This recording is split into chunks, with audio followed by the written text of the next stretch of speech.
Hello everyone, কী অবস্থা সবার? আশা করি সবাই অনেক ভালো আছো।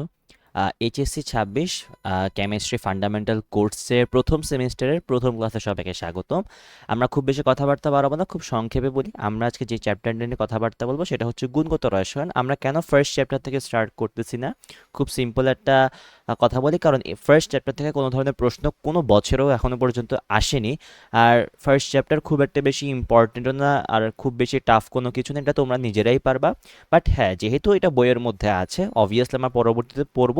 বাট আমাদের যে বেসিক চ্যাপ্টারগুলো, যেখান থেকে প্রশ্ন অনেক বেশি পরিমাণে হয় এবং যেইখানের বেসিকগুলো তোমার হইতেছে ইন ফিউচারে অনেক বেশি পরিমাণে কাজে দিবে, আমরা সেই চ্যাপ্টার থেকে একদম ধরে ধরে স্টার্ট করব। সো আমরা দেরি না করে শুরু থেকে শুরু করি। সো গুণগত রসায়ন এই চ্যাপ্টারটা তুমি যদি একটু তাকাও, এই চ্যাপ্টারের ওয়ার্ডিংয়ে বলা রয়েছে গুণগত রসায়ন। দ্যাট মিনস রসায়নের গুণ নিয়ে কথাবার্তা বলা হবে। রসায়নের গুণ নিয়ে কথাবার্তা কথাবার্তা বলা মানে রসায়নের কোনো একটা ফান্ডামেন্ট নিয়ে বা কোনো একটা ইম্পর্টেন্ট জিনিস নিয়ে তোমাকে আগে বুঝতে হবে, ওইটার জিনিসটাকে, ওইটার ভিতরের গঠনটা দেখতে কেমন, ওইটার স্ট্রাকচারটা কি, তারপর কি তুমি একেবারে কেমিস্ট্রির একেবারে ভিতরে আস্তে আস্তে ঢুকতে পারবা, রাইট? সো তুমি যখন পৃথিবীর যে কোনো সাবস্টেন্সের দিকে তাকাবা, তুমি দেখবা পৃথিবীর প্রত্যেকটা বস্তুই কোনো না কোনো একটা অ্যাটম দিয়ে তৈরি। সো প্রতিটা অ্যাটমের একটা নিজস্ব স্ট্রাকচার রয়েছে। এই যে স্ট্রাকচার, এই স্ট্রাকচারগুলোর মধ্যে রয়েছে আমরা মডেলগুলো খুঁজে পাই, লাইক স্ট্রাকচারগুলো দেখতে কেমন হয়, এরা এদের গঠনগুলোর মধ্যে কি কি রয়েছে, কি কি নেই, সব কিছু নিয়ে আসলে কি হয় একটা গুণ নিয়ে আলোচনা করা যায়। সো আমরা বলতে পারি, আমরা যদি পরমাণু নিয়ে কথাবার্তা বলা শুরু করি, তাহলে রসায়নের একদম ফান্ডামেন্টস থেকে আমরা স্টার্ট করতে পারবো। সো আমরা তাহলে পরমাণু মডেল নিয়ে অ্যাট ফার্স্ট দেখা সাক্ষাৎ করব, পরমাণু মডেলের মধ্যে কি কি রয়েছে না রয়েছে এইসব জিনিসপত্র। সো তুমি যদি পরমাণু মডেলের দিকে তাকাও, পরমাণু মডেল কি? পরমাণু মডেল হইতেছে একটা ভিত্তি বা প্রস্তাবনা, যেটা আসলে পরমাণুর গঠন সম্পর্কে বিস্তারিত আলোচনা করে। সো তুমি যদি পরমাণু মডেলের ডেফিনেশনটা লিখি আমি একটু, সেটা হবে এরকম: পরমাণু মডেল হলো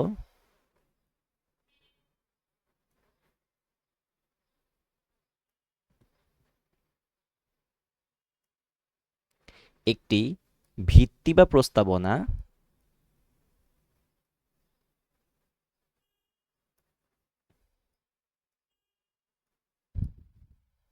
যেখানে পরমাণুর গঠন সম্পর্কে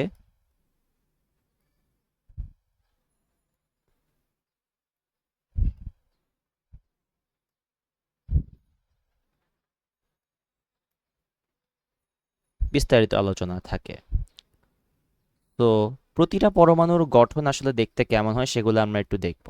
কারণ আমি যদি একদম 1800 শতকের দিকে যাই, লাইক 1897 কিংবা 1898, মানে 19 শতকের একেবারে লাস্ট শুরুর দিকে বলতে পারো, আহ, তখন তুমি যদি তাকাও দেখবা ওই সময় কিন্তু আমাদের কাছে এত পরিমাণে আধুনিক যন্ত্রপাতি ছিল না। সো আমরা চাইলেও কিন্তু অনেক কিছুই আমরা এক্সামিন করতে পারতাম না। এই যে সীমাবদ্ধতা, এই সীমাবদ্ধতার কারণে আমরা হয়তো বা অনেক কিছু সম্পর্কে জানতে পারি নাই।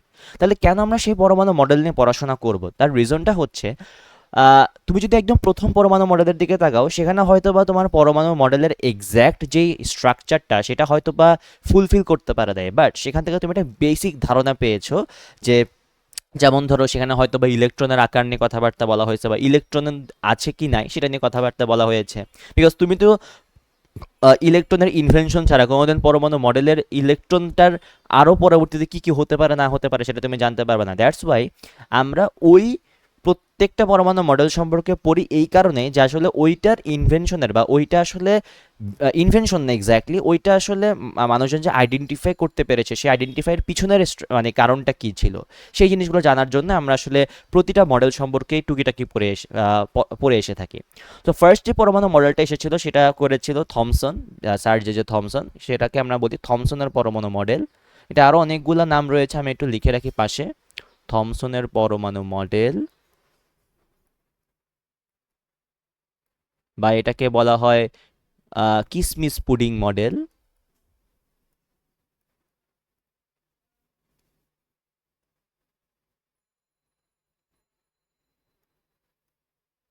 বা বলতে পারো তুমি তরমুজ মডেল। এই নামকরণের পিছনের রিজনগুলো আমরা পরে দেখব যখন আমরা মডেলগুলো ভালোভাবে পড়া শুরু করব।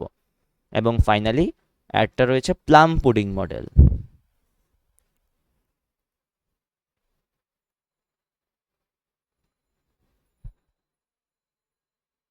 আচ্ছা, এটা প্রস্তাবনা দিয়েছিল স্যার জে থমসন। এটার বিভিন্ন ধরনের বইয়ে বিভিন্ন ধরনের সাল লেখা রয়েছে, বাট দুইটা আমরা এক্স্যাক্ট জানি, সেটা হচ্ছে একটা হচ্ছে 1897 অথবা 1898, যে কোনো একটাই তুমি অপশনে পাবা, সেটাই তুমি দাগায় দিবা, বাট মোস্ট প্রপার হইতেছে 1897টা। আচ্ছা, নাম্বার টু, থমসনের পরমাণু মডেলের অনেক সীমাবদ্ধতা ছিল, বলতে গেলে খুব একটা বেশি সার্থকতা ছিল না, দুই একটা জিনিস ছাড়া, সেটা আমরা একটু দেখব। সো এই যে সীমাবদ্ধতাগুলো ছিল, যে ভুলগুলো ছিল, সেই ভুলগুলোকে সংশোধন করার জন্য পরবর্তীতে এসেছিল রাদারফোর্ড। রাদারফোর্ড তার একটা পরমাণু মডেলের মধ্যে অনেক কনফিউশন ক্লিয়ার আউট করেছিল, এই জন্য এই পরমাণু মডেল নিয়েও সিগনিফিকেন্টলি কথাবার্তা বলা হয়। তো এটাকে বলা হয় রাদারফোর্ডের পরমাণু মডেল, যেটা আমরা ক্লাস 9-10-এ মোটামুটি পড়ে এসেছিলাম। এই মডেলের আরও অনেকগুলো নাম রয়েছে, সেটাও আমরা ক্লাস 9-10-এ পড়ে এসেছিলাম। একটা হচ্ছে তোমার সোলার সিস্টেম অ্যাটম মডেল, আর একটা রয়েছে পরমাণুর নিউক্লিয়ার মডেল। পরমাণুর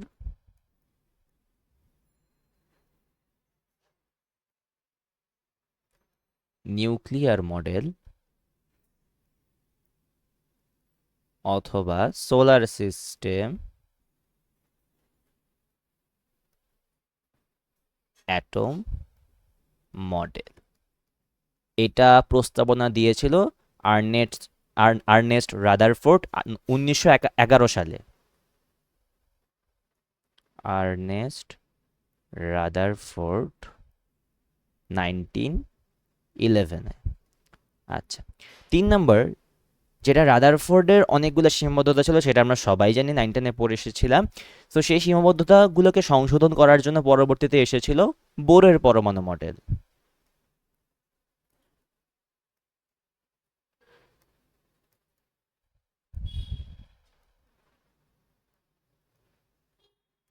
বোরের পরমাণু মডেলের আরও একটা নাম রয়েছে কোয়ান্টাম মডেল,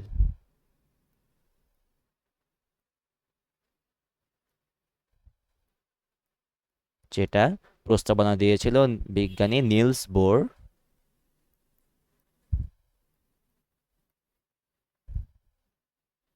1913-এ। 4 নম্বরে যে পরমাণু মডেলটা এসেছিল সেটির নাম ছিল সমারফিল্ডের পরমাণু মডেল। আমাদের বইয়ে হয়তো বা বোরের পরমাণু মডেলের পর আর দেওয়া হয়নি, কিন্তু কথা হচ্ছে বোরের পরমাণু মডেলটাও কিন্তু অনেকগুলো সীমাবদ্ধতা কেন্দ্রিক ছিল। সো সেগুলোকে সংশোধন করার জন্য পরবর্তীতে আরেকটা সংশোধনী পরমাণু মডেল এসেছিল, সেটার নাম ছিল সমারফিল্ডের পরমাণু মডেল, যেটাকে আরও একটা নামে ডাকা হয় বোর সমারফিল্ড মডেল। কেন? কারণ হচ্ছে বোরের পরমাণু মডেলের বেশ কিছু প্রবলেম নিয়েই শুধুমাত্র সামারফিল্ড এই কাজটা করেছিল, এমন না যে নতুন নতুন একটা পরমাণু মডেল দিয়েছিল, জাস্ট সংশোধন করেছিল দুই একটা জায়গায়। এই জন্য এটাকে বলা হয় বোর সামারফিল্ড মডেল, যেটা প্রস্তাবনা দিয়েছিল বিজ্ঞানী সমারফিল্ড 1913 থেকে 1916-এর সময়টুকু সময়ের মধ্যে। এটা অনেক লম্বা একটা সময় নিয়েছিল তিনি, 1913 টু 1916। 5 নম্বর এসেছিল সমারফিল্ডের পরমাণু মডেলের পর, যেটার নাম ছিল ভেক্টর পরমাণু মডেল, যেটা আসলে অনেকে মিলে একটা টিমের মতো ফর্ম করে এই পরমাণু মডেলটা দিয়েছিল। এই জন্য এটাকে আহ, এটার আসলে এক্স্যাক্ট কে তোমার হইতেছে মানে প্রস্তাবনা দিয়েছে সেগুলো জানার দরকার নেই। সো ভেক্টর পরমাণু মডেল, জাস্ট এটা জেনে রাখো, এটার নাম হইতেছে ভেক্টর পরমাণু মডেল, যেটা হয়েছিল 1919-এ প্রস্তাবনাটা। এবং ফাইনালি রয়েছে, যেটা আমরা এখন ফলো করি, তরঙ্গ বলবিদ্যা পরমাণু মডেল।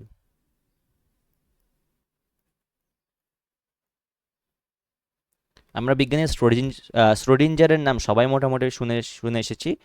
সেই বিজ্ঞানী শ্রোডিঞ্জারই তরঙ্গ বলবিদ্যা পরমাণু মডেলটি প্রস্তাবনা করেছিল। এটার আরও একটা নাম হচ্ছে আধুনিক পরমাণু মডেল। আমরা এখন এটাই ইউজুয়ালি ফলো করে থাকি। তবে হ্যাঁ, আরও বেশ কিছু সংশোধন এসেছে, বাট সেগুলো নিয়ে আমাদের জানা দরকার নেই, এতটুকু জানলেই মোর দেন এনাফ। সো এটা করেছিল শ্রোডিঞ্জার।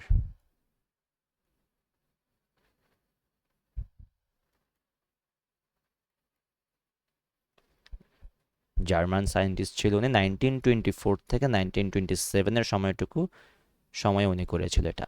আচ্ছা, এখন একটা জিনিস দেখো, সেটা হচ্ছে তাহলে এই টপিক থেকে আমরা পড়বোটা কি? দেখো, পরমাণু মডেল এবং প্রাথমিক ধারণার যে যতগুলো আমি হইতেছে 6টা লিখে দিয়েছি সবগুলা লাগবে না, এবং মোস্ট ইম্পর্টেন্টলি সেটা হচ্ছে এখান থেকে কোনো তোমার হইতেছে শর্ট কুয়েশন বলো বা অন্য কোনো কিছু কিছুই আসবে না, এমনকি এটা অ্যাডমিশনেরও কোনো ইম্পর্টেন্ট টপিক না। তাহলে এখান থেকে আমাদের আসতে পারে হয়তো বা এইচএসসি বা ধরো কলেজের পরীক্ষাগুলোর কোনো একটা এমসিকিউ আসতে পারে, সেই জন্য আমাদের এগুলো পড়তে হয়। বাট এখানে মোস্ট ইম্পর্টেন্ট হইতেছে প্রথম তিনটা, দ্যাট মিনস থমসন, রাদারফোর্ড এবং বোরের পরমাণু মডেলের অপর নাম বা আদার নেমস, এবং হচ্ছে তোমার যেসব সালগুলো লিখে দিয়েছে সেগুলা। বাকি যেই লাস্ট তিনটা লিখে দিয়েছে সমারফিল্ড বলো, ভেক্টর বলো বা তরঙ্গ বলবিদ্যা বলো, এটা আসলে জানার জন্য জানা, এমনও যে এখান থেকে কোনো বছরের প্রশ্ন এসেছে বা আসার পসিবিলিটি রয়েছে। সো এটা জাস্ট আমরা পড়ার জন্য পড়তেছি। Okay fine. আচ্ছা, আই গেস পরমাণু মডেলের যতগুলো পরমাণু মডেল ছিল সেগুলার আদার নেমস থেকে শুরু করে যা যা ছিল সব কিছু ক্লিয়ার আউট হয়েছে। দেন আমরা জানবো প্রতিটা পরমাণু মডেলের ভিতরের জিনিসগুলো অ্যাকচুয়ালি আসলে ওইখানের মধ্যে হয় এটা কি। প্রথম যে পরমাণু মডেলটা তার নাম হচ্ছে থমসনের পরমাণু মডেল। আমরা একটু থমসনের পরমাণু মডেলটা একটু দেখি। দেখো থমসনের পরমাণু মডেলের আমি একটু নামগুলো যদি একটু বলি, কি কি নাম ছিল। এক ছিল তোমার, নামগুলো একটু আলাদা করে লিখি আমি, তাদের এক্সপ্লেন করতে সুবিধা হবে। একটা ছিল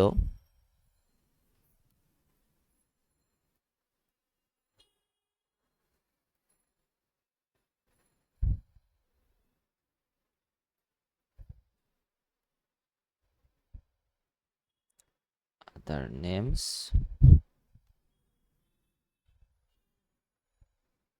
ওকে। সো আদার নেমসগুলো কি কি ছিল, ছিল তোমার কিসমিস পুডিং মডেল,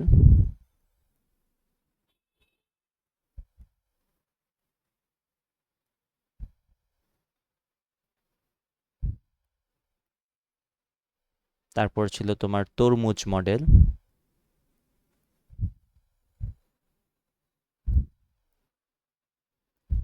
আরেকটা ছিল plum pudding model.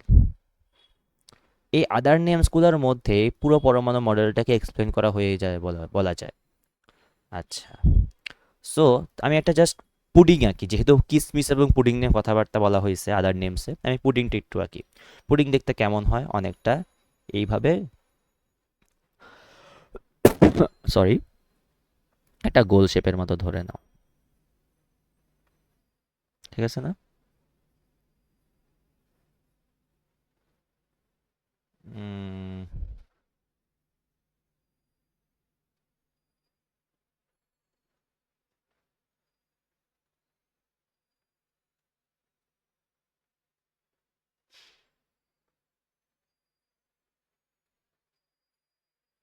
Okay, so I guess এরকম একটা ধরো কিছু একটা আছে, ধরো এটা একটা পুডিং।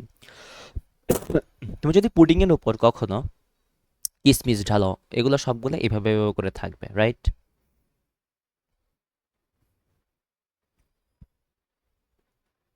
থমসনের পরমাণু মডেল যে জিনিসটা বলে সেটা হচ্ছে, উনি বলছে যে এই যে আমরা পুডিংটাকে দেখতেছি, পুডিং এর উপরের যে সারফেসটা, এইটাকে বলা হয় ধরো পজিটিভ সারফেস।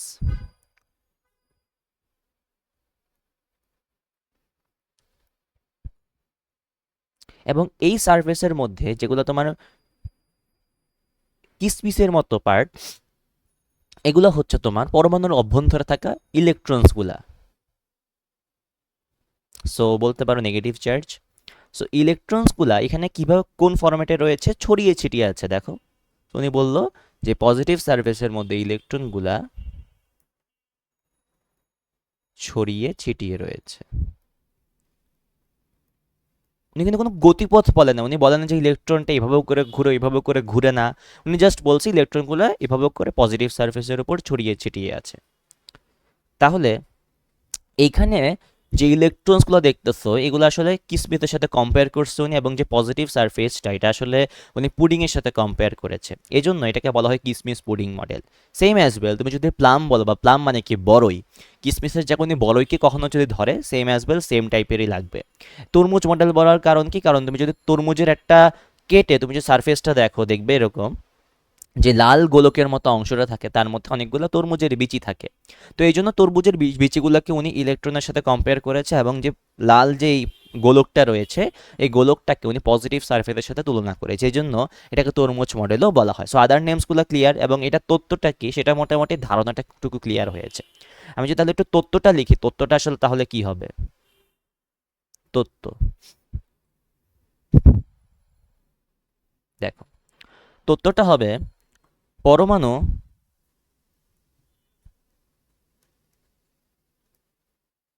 একটি ধনাত্মক চার্জিত গোলক এবং এই গোলকের মধ্যে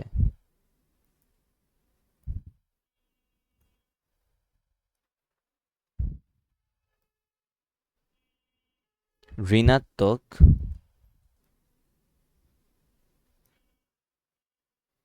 চার্জযুক্ত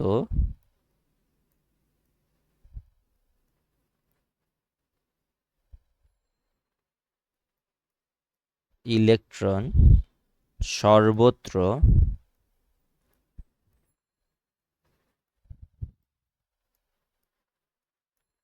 ছড়িয়ে ছিটিয়ে থাকে। এই মডেলকে পর্যবেক্ষণ করলে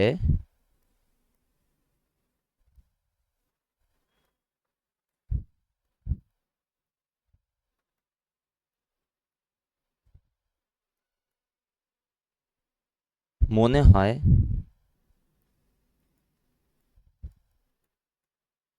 পরমাণু হলো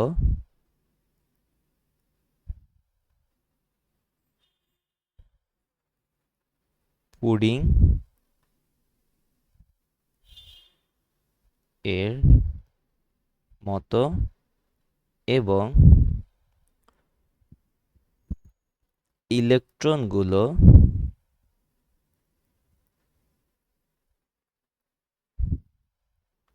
কিসমিসের ন্যায়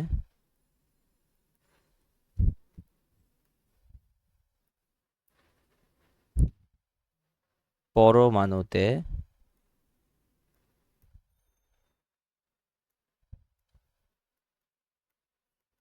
ছড়িয়ে ছিটিয়ে আছে। তাহলে এটাকে এই জন্য কি বলা হচ্ছে, কিসমিস পুডিং মডেল বলা হয়। তাহলে কেউ যদি প্রশ্ন করে থমসনের পরমাণু মডেলকে কেন কিসমিস পুডিং মডেল বলা হয়, তাহলে আই গেস আনসার দিতে পারবা। এটা আসলে তোমার অনুধাবনমূলক প্রশ্নের জন্য আসতে পারে, তখন তুমি জাস্ট এই চিত্রটা এঁকে দিবা এবং তথ্যটা আমি যেভাবে করে বলে দিয়েছি সেভাবে করে লিখে দিয়ে বলবা এই কারণেই এটা থমসনের পরমাণু মডেলকে কিসমিস পুডিং মডেল বা তরমুজ মডেল বা প্লাম পুডিং মডেল, যেটাই তোমাকে কোয়েশ্চনে দেবে সেটা তুমি বলে দিবা। আই গেস এটা ক্লিয়ার। ওকে, কথা হচ্ছে তাহলে থমসনের পরমাণু মডেলে এমন কোন সার্থকতা ছিল যেটা আসলে যেটার কারণে আমাদের আসলে এখন পড়তে হচ্ছে। তাহলে একটু সার্থকতাগুলো একটু জানার চেষ্টা করি, কারণ প্রতিটা ইনভেনশন বা প্রতিটা তত্ত্বের পিছনে কোনো না কোনো একটা সার্থকতা থাকবেই। Without any kind of success আমরা কোনোদিন এই জিনিসটা কেউ পড়তে যাব না, শুধু শুধু সময় নষ্ট কেউ করবে না। অবভিয়াসলি এটার পিছনে কোনো একটা সাকসেস ছিল, তাহলে সাকসেসটা কি? সার্থকতা।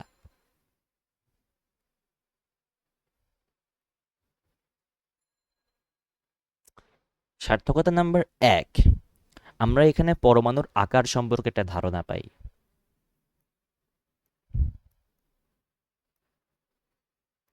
পরমাণুর আকার সম্পর্কে ধারণা পাই। তা আমি জাস্ট টিক চিহ্ন দিয়ে রাখতেছি যাতে করে তোমরা বুঝতে পারো, তোমাদের মতো নোট নোট করে নিবা। 2 নাম্বার হচ্ছে, দেখো পরমাণুর আকার সম্পর্কে কেমন করে আমরা ধারণাটা পাই। কারণ আমরা ফার্স্টে বলেছিলাম যে পরমাণু একটা ধনাত্মক চার্জিত গোলক। এই যে পজিটিভ সারফেসের কথা বলেছিলাম, এই পজিটিভ সারফেসটা কি অ্যাকচুয়ালি? একটা গোলক। তাহলে এখান থেকে বোঝা যায় পরমাণু আসলে কি, গোল বা রাউন্ড ফর্মে এটা থাকবে। তাহলে এই যে আকার সম্পর্কে ধারণা পাওয়া, এটা আসলে কে করছিল? বিজ্ঞানী থমসন।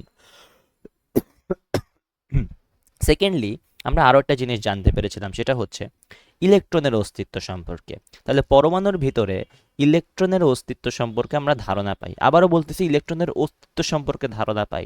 ইলেকট্রনের আকার বা গতিপথ কোনো কিছু সম্পর্কে আমরা ধারণা পাই না। তাহলে আমরা লিখি ইলেকট্রনের অস্তিত্ব সম্পর্কে ধারণা পাই। ক্লিয়ার? কেন? কারণ দেখো আমি এখানে বলেছিলাম ইলেকট্রনগুলো সর্বত্র ছড়িয়ে ছিটিয়ে রয়েছে। তাহলে ইলেকট্রন একটা জিনিস বলে একটা পরমাণুর মধ্যে থাকে, এটা আমরা জানতেই পেরেছিলাম থমসনের পরমাণু মডেল থেকে, রাইট? তাহলে আই গেস ক্লিয়ার। তাহলে বিজ্ঞানী থমসনের পরমাণু মডেলে অ্যাকচুয়ালি কোনো কিছুই ঠিক ছিল না, জাস্ট আমরা ধারণা পাইছি এই জিনিসগুলো আছে। বাট এমন না যে এগুলার ফরমেশনটা কীরকম হবে সেটা আমরা জানতে পেরেছিলাম। বিকজ প্রত্যেকটা জিনিস একটা পারফেক্ট স্ট্রাকচার থাকা উচিত, ওনার এখানে কোনো স্ট্রাকচারে ছিল না। সো আমার মতে থমসনের পরমাণু মডেলটা টোটালি একটা ফ্ল ছিল, অনেক বড় একটা ভুল ছিল। বাট স্টিল আমরা এখান থেকে একটা সার্থকতা পেয়েছিলাম, বিকজ পরমাণুর আকার সম্পর্কে ধারণা পাইছি, ইলেকট্রনের অস্তিত্ব সম্পর্কে ধারণা পাইছি। সো এটা কিন্তু কম না 1897 বা 1898 সালের জন্য, রাইট? সো দেখো 1897 বা 1898 সেই সময়কালের হিসাবে এটা আসলে অনেক বড় একটা অ্যাচিভমেন্ট ছিল। কারণ ওই সময় কিন্তু আমাদের হইতেছে এত বড় বড় কোনো হইতেছে যন্ত্রপাতি ছিল না যেগুলোতে আমরা ইজিলি ডিটেক্ট করতে পারবো এই পরমাণু মডেলগুলা, রাইট? সো আলটিমেটলি এটা আসলে অনেক বড় একটা সার্থকতা সেই সময়ের জন্য। ওকে, তো থমসনের পরমাণু মডেল ক্লিয়ার। তাহলে থমসনের পরমাণু মডেল যেহেতু অনেক বড় ফ্ল নিয়ে জন্মাইছিল, অবভিয়াসলি আমাদের এখানে সংশোধন করতে হবে, যেটা আসলে আর্নেস্ট রাদারফোর্ড করেছিল 1911-এ। সো আমরা নেক্সট স্টেপ পড়বো রাদারফোর্ডের পরমাণু মডেল, যেটা আসলে 1911-এ রাদারফোর্ড প্রস্তাবনা করেছিল।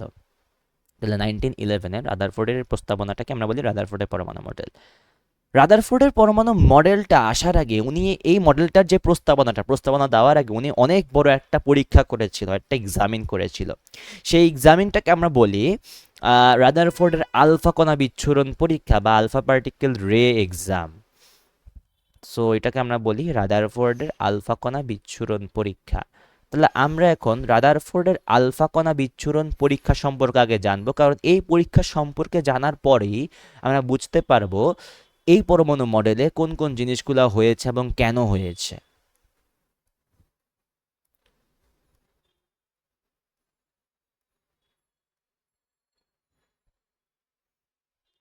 রাদারফোর্ডের আলফা কণা বিচ্ছুরণ পরীক্ষা।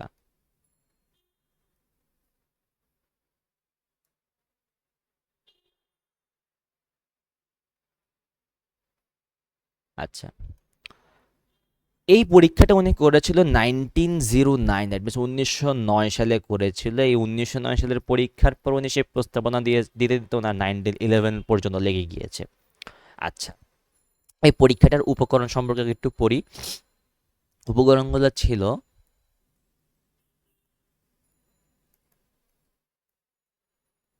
এক, তেজস্ক্রিয়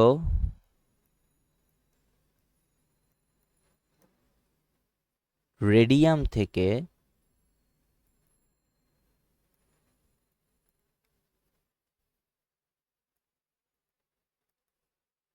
নির্গত আলফা কণা। 2 নম্বর ছিল জিঙ্ক সালফাইড যুক্ত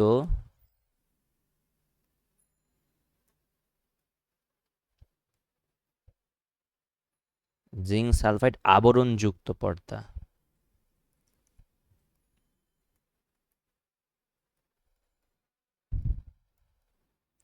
3 নম্বরে ছিল পাতলা সোনার পাত।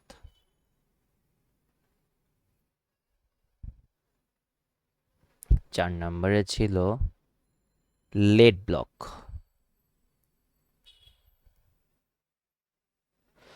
আচ্ছা, কথা হচ্ছে ভাই, কেন আমরা এগুলাই ইউজ করতেছি? এই চারটার বাইরে কেন আমরা অন্য কোনো কিছু ইউজ করি নাই, বা রাদারফোর্ড কেন করে নাই, সেটা একটু রিজনগুলো একটু বলি। প্রথম কথা হচ্ছে আলফা কণা জিনিসটা কি। মানে আলফা কণা জিনিসটা কি সেটা বুঝলেই বোঝা যাবে আমরা কেন আসলে এটা ইউজ করছি। দেখো, আলফা কণা হচ্ছে অনেকটা দেখতে এরকম। হিলিয়াম 2+ নিউক্লিয়াসকে আমরা আসলে আলফা কণা বলি। দ্যাট মিনস এখানে দেখো হিলিয়ামের কয়টা ইলেকট্রন? ইউজুয়ালি হিলিয়াম কয় নাম্বার? 2 নাম্বার। দ্যাট মিনস দুইটা ইলেকট্রন। তুমি যখন 2+ লিখবা, দ্যাট এর মানেটা কি? 9-10 তোমরা সবাই পড়ছো, প্লাস মানে ইলেকট্রন মাইনাস হবে। আর আমরা বলতে পারি যেহেতু হিলিয়াম 2+, হিলিয়ামের এখন তাহলে কয়টা ইলেকট্রন থাকবে? একটাও থাকবে না। তাহলে আমাকে বলো এইখানে তাহলে কি হচ্ছে এইখানের ঘটনায়? ইলেকট্রন 0। আর নিউট্রন কয়টা হবে? নিউট্রন হবে 2টা এবং প্রোটন হবে 2টা। নিউট্রন প্রোটনের হিসাব বাদ। সোজা কথা, ইলেকট্রন তো আমার কাছে এখন আর নাই। যেহেতু ইলেকট্রন নাই, এটাকে আমরা বলতে পারি ইলেকট্রনবিহীন হিলিয়াম নিউক্লিয়াস। তাহলে ইলেকট্রনবিহীন হিলিয়াম নিউক্লিয়াসকে আমরা আলফা কণা বলি।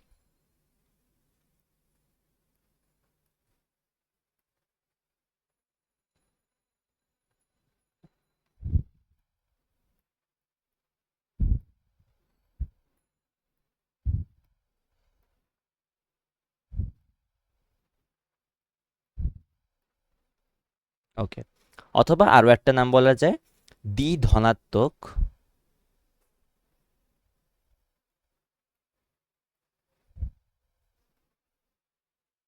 হিলিয়াম আয়নকে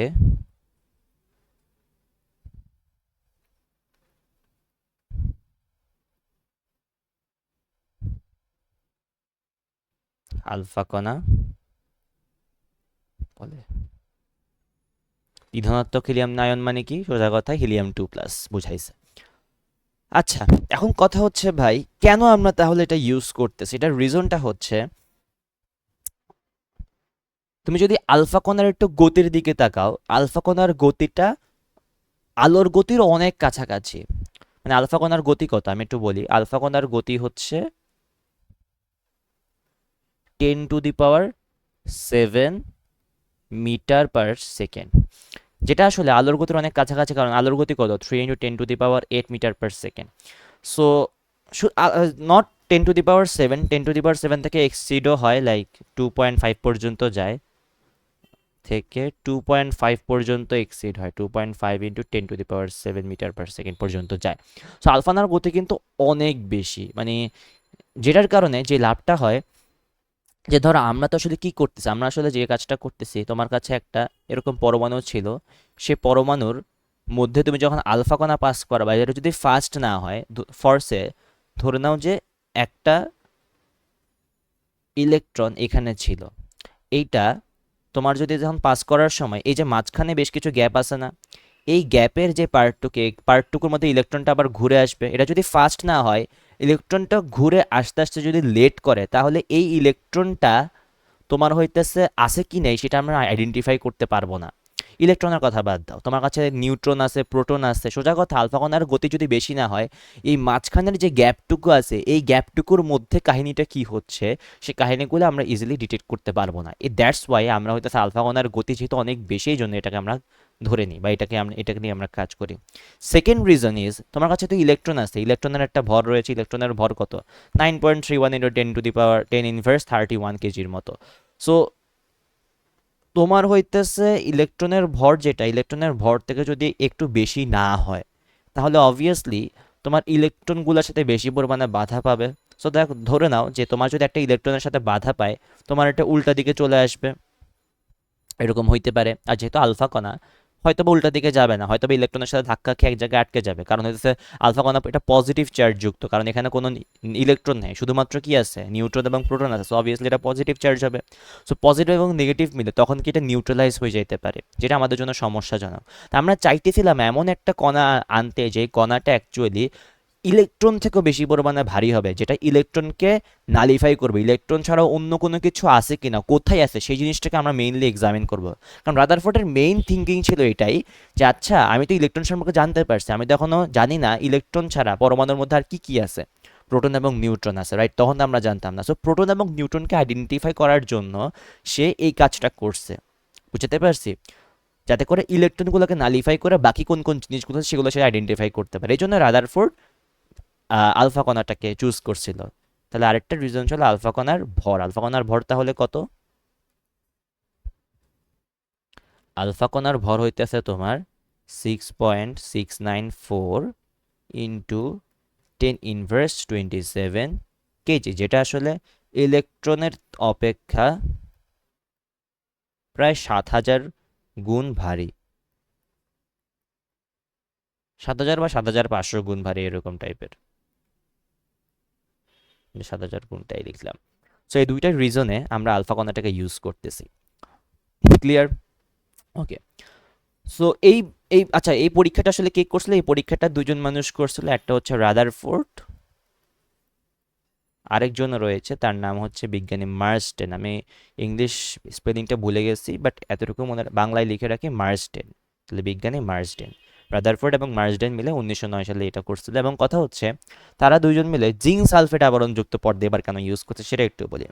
দেখো, জিঙ্ক সালফেট আবরণযুক্ত পর্দা ইউজ করার রিজনটা হচ্ছে, জিঙ্ক সালফেটটা কি অ্যাকচুয়ালি, আমাকে এটা চিন্তা ভাবনা করতে হবে। দেখো, জিঙ্ক সালফেট করার রিজনটা হচ্ছে, এই জিঙ্ক সালফাইডকে বলা হয় অনুপ্রভা সৃষ্টিকারী পদার্থ। অনুপ্রভা সৃষ্টিকারী পদার্থ। অনুপ্রভা মানে হচ্ছে ফ্লুরোসেন্স, এটাকে ইংলিশে বলে ফ্লুরোসেন্স।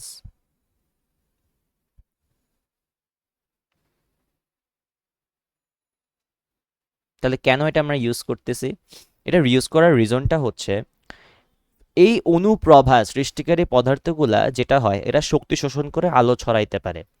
তোমরা ছোটবেলায় ম্যাজিক পেন ইউজ করছো না? ম্যাজিক পেনগুলো কিরকম ছিল? ধরো তুমি এটা লো লাইটে, ধরো যেখানে কোনো আলো নেই, এটা ডার্ক রুমে তুমি কোনো কিছু একটা লিখছো, তুমি যখন আলো দিবা, মানে আলো দেওয়ার কিছুক্ষণ পর যখন আলোটা বন্ধ করবা, তুমি দেখবা অন্ধকারের মধ্যে সেই লেখাগুলো ফুটে উঠতেছে। আলোর মধ্যে ফুটে না, কিন্তু আলো ছাড়া ফুটে ওঠে এবং দেখা যায় একটা লাইটের মতো তুমি শেড দেখতে পাইতেছো। অথবা ধরো হইতেছে আমরা যখন রাস্তাঘাটে গাড়ি চালাই, দেখবা রাস্তার ডান বা বাম পাশের দিকে অনেকগুলি স্টিকার লাগানো থাকে। সেই স্টিকারগুলো কিন্তু কোনো লাইট না, বাট এগুলোতে তুমি যখন আলো পড়তেছো তুমি দেখতেছো যে ওইখান থেকে একটা মনে হচ্ছে যে এগুলো লাইটের মতো তোমাকে রিফ্লেক্ট করতেছে আলো, রাইট? সো এটার রিজনটা কি? এই রিজনটা হইতেছে এরা প্রত্যেকটা যদি ফ্লুরোসেন্স দিয়ে তৈরি বা অনুপ্রভা সৃষ্টিকারী পদার্থ দিয়ে তৈরি। তো এদের কাজই হইতেছে তুমি যেই আলোক শক্তি দিচ্ছ, এই আলোক শক্তিগুলোকে শোষণ করে দেয় কিছু সময়ের জন্য। এবং যখন তুমি আলোক শক্তি বন্ধ করে যাও, সেই বন্ধ করে দেওয়ার সময় তোমার আলোক শক্তি যেগুলো তুমি শোষণ, যেগুলো সে শোষণ করে নিয়েছে সেগুলো সে রিফ্লেক্ট করতেছে, সেগুলো সে বের করতেছে, যার কারণে আমরা ওই সময় আলোগুলো দেখতে পাই। তাহলে জিঙ্ক সালফেট যখন জিঙ্ক সালফাইডটা ইউজ করছে আবার পর্দার মধ্যে, তখন যে প্রফিটটা হয়েছে আমাদের, যে এখানে তো আলফা কণা আছে, আলফা কণা একটা তো শক্তি বহন করে চলতেছে, রাইট? যখন সেটা শক্তি বহন করে চলতেছে, বহন করার সময়, রাইট, ধরো এটা এটা ধরে হইতেছে তোমার একটা পর্দা, রাইট? এটা ধরো একটা পর্দা। তো ধরো এই পর্দার মধ্যে যখন একটা শক্তি শোষণ করে সে যাচ্ছে, মানে শক্তি শক্তি বহন করে যাচ্ছে, এই জিঙ্ক সালফাইড পর্দা যদি হইতেছে এই রেটা গ্রহণ করে, তাহলে কি হবে? সে শক্তিগুলোকে কাজে লাগাবে এবং সে পরবর্তীতে এগুলোকে লাইটের মাধ্যমে রিফ্লেক্ট করবে। তাহলে বুঝতে পারবো আমরা যে একটা রে ওই বরাবর গিয়ে পৌঁছাইছে নাকি উল্টো দিকে চলে গেছে না অন্য কোনো সাইডে গেছে। তাহলে প্রতিটা রের যেই এন্ডিং পয়েন্টগুলো, সেই এন্ডিং পয়েন্টগুলো আমরা এই জিঙ্ক সালফাইড আবরণের কারণে পাইতে পারবো, রাইট? এই জন্য আমরা জিঙ্ক সালফাইডকে ইউজ করে থাকি। ক্লিয়ার? আচ্ছা, 3 নাম্বার জিনিসটা সেটা হচ্ছে কেন আমরা স্বর্ণের পাত ইউজ করতেছি, তাও পাতলা কেন, এবং এটা কতটুকু পাতলা আমি এটা পরের পেজে লিখি। তাহলে নেক্সট উপকরণ হচ্ছে পাতলা সোনার পাত। এটা হচ্ছে তোমার 0.0004 সেন্টিমিটার, বা আরও বলতে গেলে 10⁻5 সেন্টিমিটার অর 10⁻7 মিটার পুরু। প্রপারটা হচ্ছে এইটা, এটা একটু মাথায় রাখবা। কথা হচ্ছে কেন আসলে আমরা এত পাতলা সোনার পাতে ইউজ করতেছি, কেন আমরা সিলভার ইউজ করতেছি না? রিজনটা হচ্ছে স্বর্ণের প্রথম যে বৈশিষ্ট্যটা, আমরা এখানে স্বর্ণ কিসের জন্য ইউজ করতেছি? স্বর্ণ কি হিসেবে ইউজ করতেছি? স্বর্ণ ইউজ করতেছি আমরা একটা অ্যাটম হিসাবে। এই অ্যাটমের কে আমরা কি করতেছি? আইডেন্টিফাই করতেছি, কারণ আমরা তো পরমাণু মডেল বের করতেছি, রাইট? তো পরমাণু কোনটা নিয়ে আমরা কাউন্ট করবো? স্বর্ণ নিয়ে কাজ করতেছি। তাহলে আমরা স্বর্ণ নিয়ে কেন কাজ করতেছি? স্বর্ণ নিয়ে কাজ করার রিজনটা হইতেছে স্বর্ণের তোমার হইতেছে পারমাণবিক সংখ্যা অনেক বেশি, 1 নাম্বার যে জিনিসটা অনেক হাই। পারমাণবিক সংখ্যা বেশি হওয়ার কারণে আমার প্রফিটটা কি হচ্ছে? প্রফিটটা হইতেছে আমার নিউক্লিয়াস বা নিউট্রন প্লাস প্রোটনের যে অংশটা, বা সোজা কথা এটাকে বলবো আমরা নিউক্লিয়াস। নিউক্লিয়াসটা বিশাল একটা সাইজের। বিশাল সাইজের হলে লাভটা কি? বিশাল সাইজের হলে লাভটা হচ্ছে ওই যে আলফা রে যখন কিনা আসবে, আলফা কণা যখন কিনা আসবে, ওই রেগুলো যখন কিনা ডিরেক্টলি নিউক্লিয়াসের মধ্যে পড়বে, তখন অবভিয়াসলি এটা উল্টো দিকে আবার যাইতে পারবে, একটা বাধা মধ্যে পড়বে। কারণ নিউক্লিয়াসের কিন্তু ভর আবার অনেক বেশি আলফা কণার তুলনায়। তো এখানের মানে স্বর্ণের ক্ষেত্রে এই জন্য নিউক্লিয়াস বিশাল সাইজের হওয়ায় এবং নিউক্লিয়াসের ভরটা অনেক বেশি হওয়ায় এখানে আমরা পারমাণবিক মানে স্বর্ণকে ইউজ করতেছি, 1 নাম্বার রিজন। 2 নাম্বার হচ্ছে স্বর্ণ এরা অনেক বেশি নমনীয় ধাতু, অনেক নমনীয়। এখন নমনীয় হওয়ার কারণে লাভটা কি? নমনীয় হওয়ার কারণে লাভটা হচ্ছে আমরা পাতলা করতে পারতেছি বেশি বেশি করে, অনেক বেশি স্লাইস, ছোট ছোট করে স্লাইস করতে পারতেছি। স্লাইস করলে লাভটা কি? স্লাইস করলে লাভ হচ্ছে আমরা যথাসম্ভব কম পরমাণু নিয়ে কাজ করতে পারবো। বুঝতে পারছো? তাহলে আমার দরকার একটা পরমাণু নিয়ে কাজ করা, আমার তো 100টা পরমাণু নিয়ে কাজ করে লাভ নাই। আমি একটা পরমাণুর অ্যাটম স্ট্রাকচারটা দেখে বুঝতে পারবো যে আসলে এটার অবস্থা কি না কি, রাইট? তো এতগুলো যখন কিনা করবো তখন আসলে পরমাণু থাকতেছে, তখন এটা অণু ফরম্যাটে থাকতেছে। কারণ একটা পাতের মধ্যে অনেকগুলো স্বর্ণর পরমাণু থাকবে, আমরা চাইতেছি একটা পরমাণু নিয়ে কাজ করতে। এই জন্য যত বেশি নমনীয় হবে তত বেশি পাতলা করতে পারো, যত বেশি পাতলা হবে তত কম পরমাণু আমার হইতেছে কাজ কাজ মানে এই আমরা পরীক্ষার মধ্যে আনতে পারবো। বুঝতে পারছি? এই জন্য আমরা পাতলা স্বর্ণের পাট ইউজ করতেছি এই সব রিজনগুলোতে।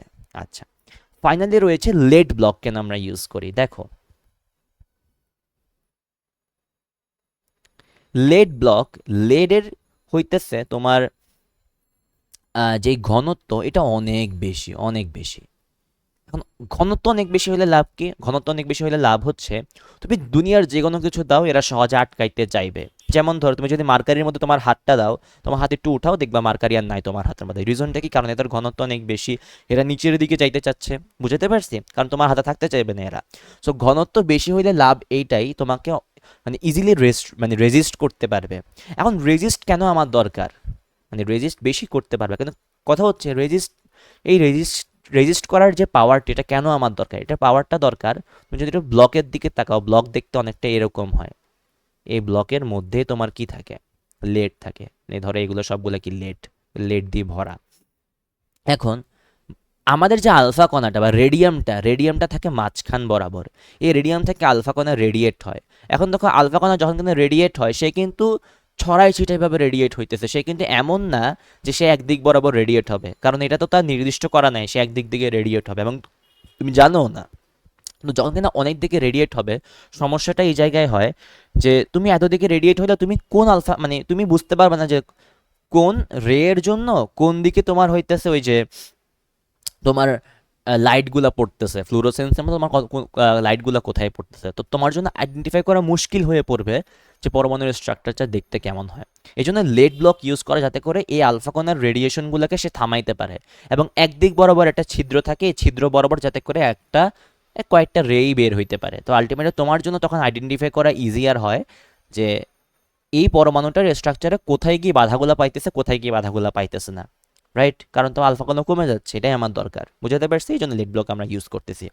কথা হচ্ছে আমি বুঝতে পারলাম উপকরণগুলো ইউজ করার রিজনটা কি, কিন্তু কথা হচ্ছে উপকরণগুলো কোথায় কিভাবে করে বসতেছে এটা না দেখলে তো আমি কোনোদিন ইউজুয়ালি বুঝতে পারবো না, রাইট? তো এটা আমি একটু বোঝার চেষ্টা করি, চলো। এটার জন্য আমাদের এখন পরীক্ষা আমাদের চলে যেতে হবে। আমি যদি এখন পরীক্ষাটার দিকে একটু তাকাই, পরীক্ষাটার একটু চিত্রটা আঁকি আমি। সো ধরে নাও এটা একটা লেড ব্লক।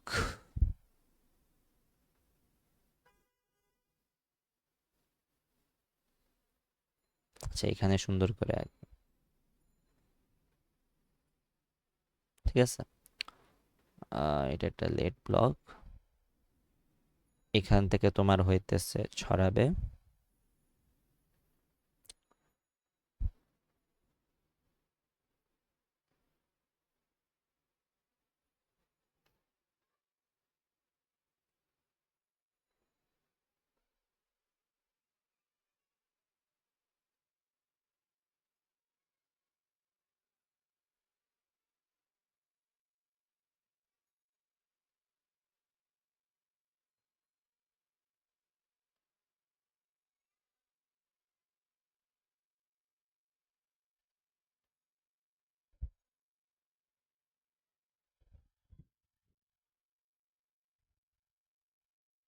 ধরো এটা হইতেছে তোমার একটা লেড ব্লক, তারপর ধরে নাও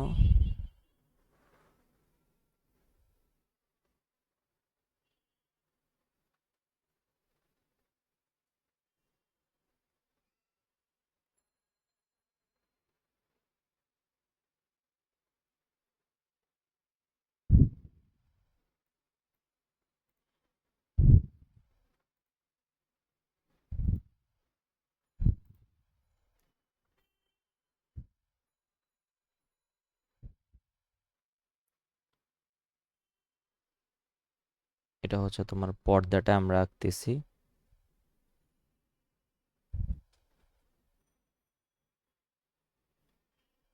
আর আঁকা খুব একটা সুন্দর হইতেছে না আমি জানি, জাস্ট বোঝানোর জন্য আঁকতেছি আমি আপাতত।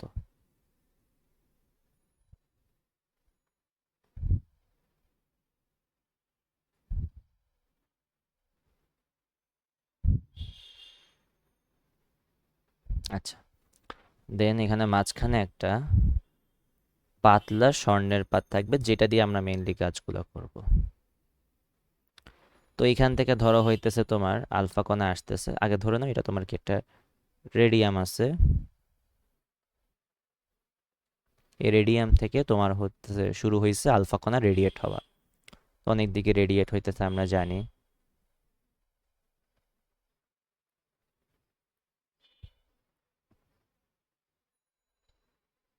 এদিকে রেডিয়েট হচ্ছে, এদিকে রেডিয়েট হচ্ছে, এদিকে রেডিয়েট হচ্ছে, অনেক দিকে রেডিয়েট হবে।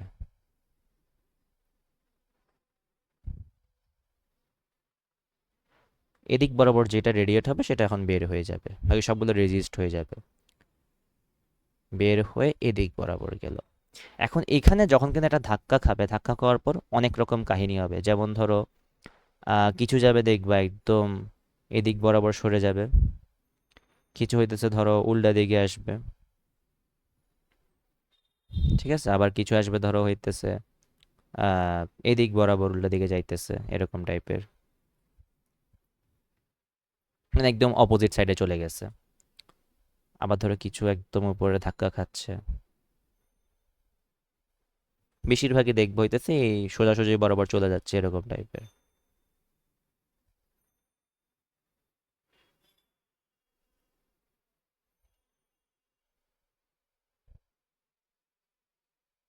কথা হচ্ছে এখানে কাহিনীটা কি হয়েছে, এটা দেখা একটু মুশকিল, বাট আমি একটু সহজে বুঝাই, সেটা হচ্ছে এরকম। এটা তোমার হইতেছে লেড ব্লকটা,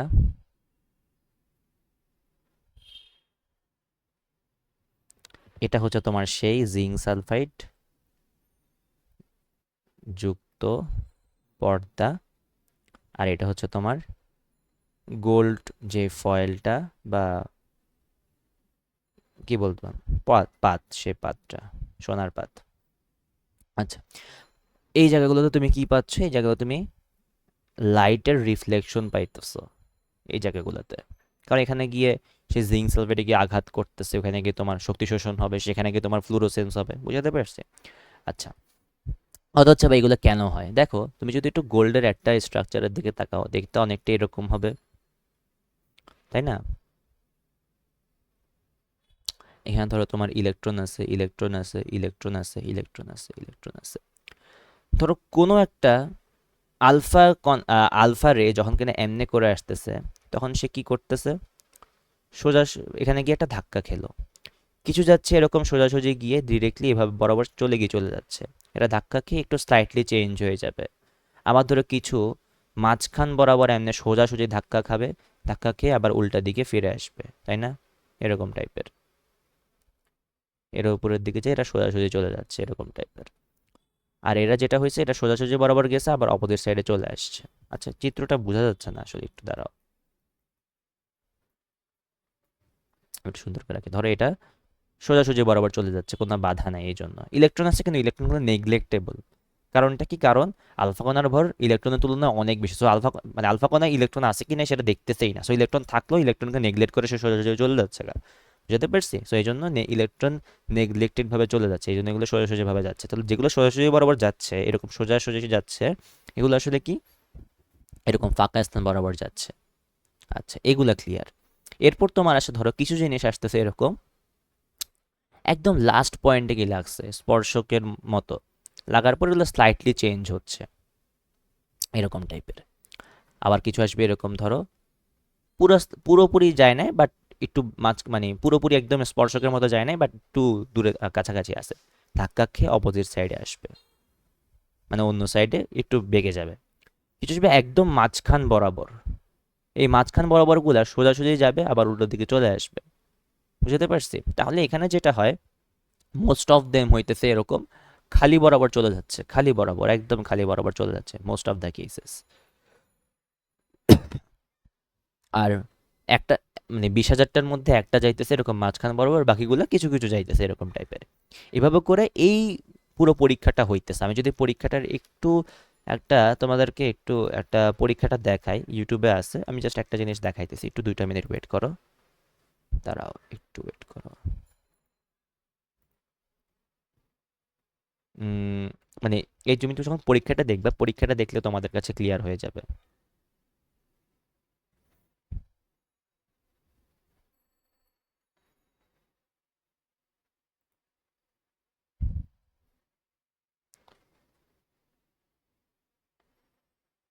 আচ্ছা, আমার ডিসপ্লে ক্যাপচারে দেখা যায়, এই যে এই ভিডিওটা দেখো, তাহলে ভালো ভালো মতো করে বুঝবা।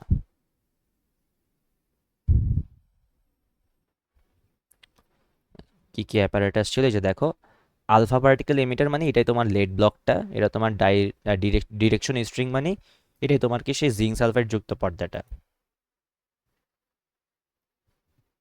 একটু প্রসিডিউরটা দেখবে এবার। এটা তোমার সেই গোল্ড ফয়েলটা, আর এগুলো তোমার কি ছিদ্র, এগুলো তোমার ছিদ্রগুলোকে ছোট করতেছে। এই যে দেখো, এখান থেকে আলফা কণা এখন রেডিয়েট হবে, রেডিয়েট হয়ে হয়ে এগুলো তোমার ছিদ্রগুলা, ছিদ্র দিয়ে ছোট ছোট হইতেছে। আর দেখো, একদম মাঝখান বরাবর ঢুকে এখানে গোল্ড প্লেটে গিয়ে ধাক্কাটা খাইলো, গোল্ড ফয়েলের মধ্যে ধাক্কাটা খাইলো, খাওয়ার পর গিয়ে চেঞ্জগুলো হইতেছে, দেখো কেমনে, দেখছো? আর এখানে গিয়ে ফ্লুরোসেন্সগুলো হইছে, যেগুলো তোমার এখানে পর্দায় দেখা যাইতেছে। এখানে কাহিনীটা কি হচ্ছে এবার দেখো, এই মাঝখানে যেটা দেখতেছো এটা কিন্তু কি, এটা তোমার হচ্ছে একটা নিউক্লিয়াস, আর বাকিগুলো যেগুলো দেখতেছে এগুলো সবগুলো কি ইলেকট্রন। দেখো এখানে কাহিনীটা কি হইতেছে, দেখছো? ইলেকট্রনকে সে নেগলেক্ট করে চলে যাচ্ছে, আর যেখানে তোমার স্লাইটলি লাগছে সেগুলো কিন্তু চেঞ্জ হয়ে স্লাইটলি চেঞ্জ হচ্ছে, একটু চেঞ্জ হয়ে অপোজিট সাইডে চলে যাচ্ছে, মানে অন্য একটু বেঁকে যাচ্ছে এরকম টাইপের। আর যেটা একদম মাঝখান বরাবর আসছে সেটা কিন্তু আবার দেখছো, মাঝখান বরাবর আসে আবার উল্টা দিকে চলে গেছে এরকম টাইপের, দেখছো? তো আই গেস তোমাদের কাছে এটা ক্লিয়ার হয়েছে। আমরা একটু তাহলে এবার পড়াশোনায় যাই। কথা হচ্ছে এগুলো কেন হয় না হয় সেগুলো তো আমাদেরকে দেখতে হবে, মানে এইটার আসলে সিদ্ধান্তটা কি। দেখো, প্রথম পর্যবেক্ষণ, যেটা পর্যবেক্ষণগুলো আমরা একটু লিখি একটা জায়গায়, এ পাশেই লিখে রাখি। পর্যবেক্ষণ,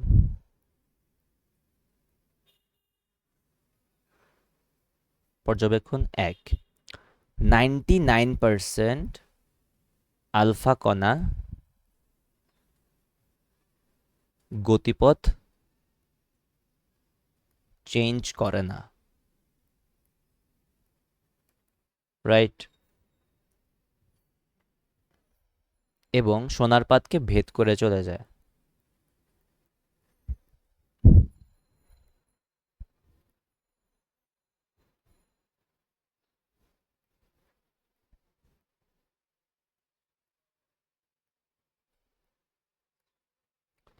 2 নাম্বার, কিছু হইতেছে আলফা কণা বেঁকে যায়।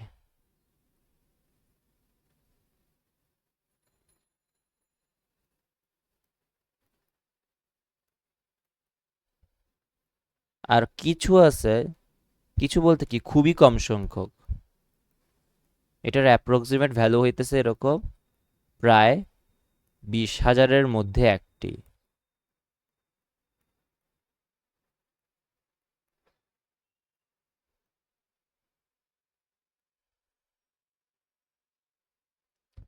বিপরীত দিকে ফিরে আসে।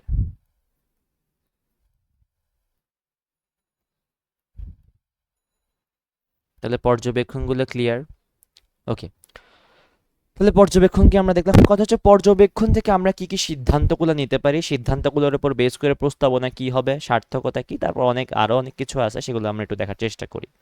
একটু পরের পেজে যাই। আচ্ছা, এদের সিদ্ধান্ত কি কি?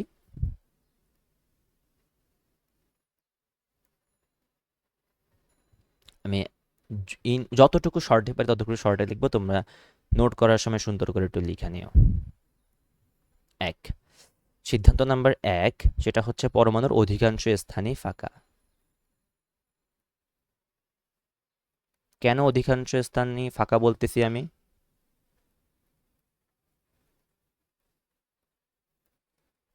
কারণ 99% কি করতেছে, মানে লিটারালি সোজা চলে যাচ্ছে। দ্যাট মিন্স অবভিয়াসলি যেখানে ধাক্কা কম খাচ্ছে, ধাক্কা কম খাওয়ার মানেই হইতেছে এখানে ফাঁকা স্থান রয়েছে, এই জন্য পরমাণুর অধিকাংশ স্থানই ফাঁকা। 2 নাম্বার রিজন। যেমন প্রশ্ন আসতে পারে ভাই ইলেকট্রন তো ছিল সেগুলোকে সে নেগলেক্ট করে, তাহলে ইলেকট্রন থাকা মানে তো ফাঁকা না, এটাই সে তার সীমাবদ্ধতা। সেটা হয়তো বা প্রপার মানে আনসারটা তো প্রপার ছিল যে হ্যাঁ ঠিক আছে ভাই, আসলে পরমাণুর অধিকাংশ স্থান ফাঁকা, যদিও ফাঁকা না আমরা এখন জানি এখানে আসলে ইলেকট্রন ইলেকট্রন মেগা আকারে থাকে, বাট স্টিল এটা যদি ভুলও হয়, স্টিল আমরা জানতে পারছি যে ভাই তার পরীক্ষা অনুসারে তার পরমাণুর অধিকাংশ স্থানে ফাঁকা। এটা সোজা সোজা কথায় পরীক্ষা থেকে আমরা যা জানতে পারছি, ঠিক আছে, তাহলে পরমাণুর অধিকাংশ স্থানে ফাঁকা। 2 নাম্বার, পরমাণুর কেন্দ্রে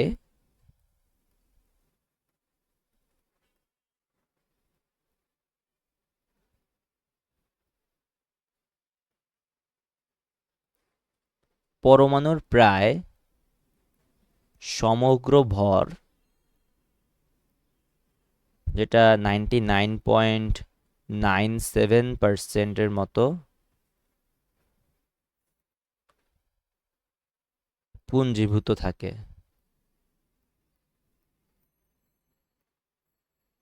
সোজা কথায় পরমাণুর কেন্দ্রে পরমাণুর ম্যাক্সিমাম ভরটুকু পাওয়া যায়। রিজনটা কি? কারণ জানি যে নিউট্রন এবং ইলেকট্রনের ভর অনেক বেশি হয় ইলেকট্রনের তুলনায়, এটাই নিউট্রন এবং প্রোটনের ভর। 3 নাম্বার,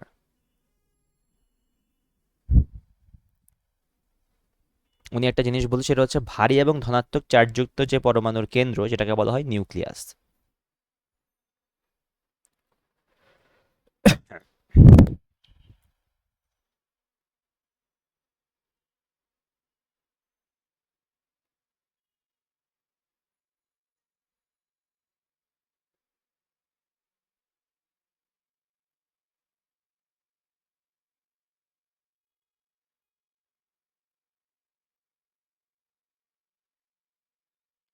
আচ্ছা, এই যে নিউক্লিয়াসের নামকরণটা উনি করছে, এই নিউক্লিয়াসের নামকরণের পরপরই আমরা আসলে জানতে পারছিলাম নিউক্লিয়াস বলে কোনো কিছু একটা আছে, তার যে পর্যবেক্ষণটুকু এখান থেকে আমরা সাকসেসফুলি একটা নিউক্লিয়াসের আইডিয়া পাই, এই জন্য এটাকে আমরা আসলে নিউক্লিয়ার মডেল বলতাম।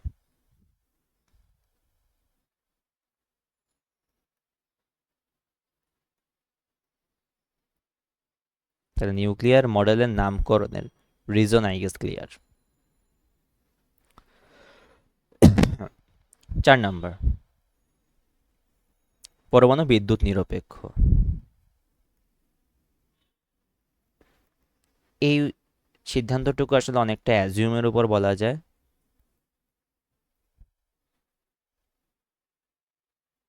এটা কি বলছো? উনি বলছে দেখো ভাই, তাই মানে নিউক্লিয়াসের ধনাত্মক এবং যে ঋণাত্মক চার্জ তা আসলে সমান। এটা আসলে ডিরেক্টলি পরীক্ষা থেকে ওইভাবে করে বোঝা যায় না, বাট মানে সোজা কথায় এটা আসলে এই পরীক্ষাটুকু থেকে ডিরেক্টলি বোঝা যাবে না, মানে এটা ওনারা অনেকটা অ্যাজিউমের মতো করেছিল। 4 নাম্বার,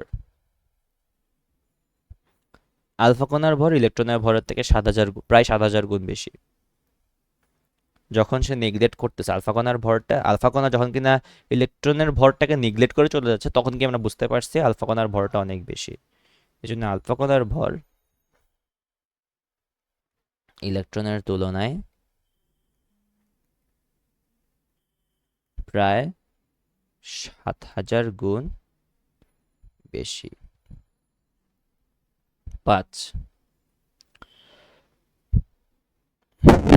সরি 5 নাম্বার তো মাত্রই বললাম। 6, পরমাণুর ব্যাস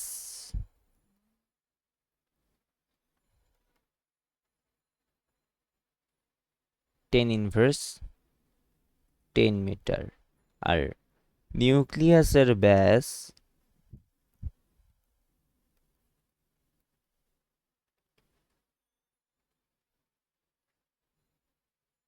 10^14 থেকে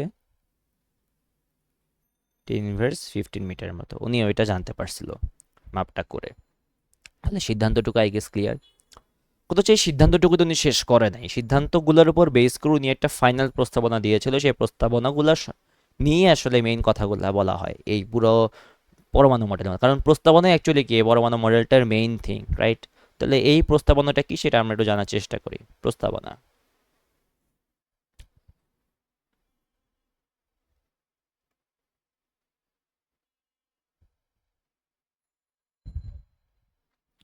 এক, গোলাকার পরমাণুর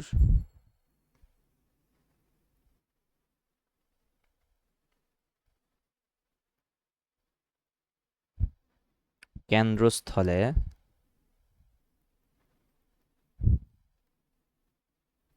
একটি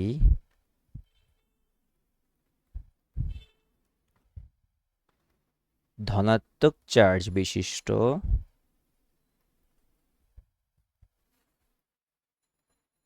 ভারী বস্তু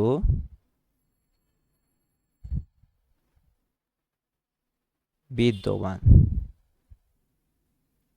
এই ভারী বস্তুকে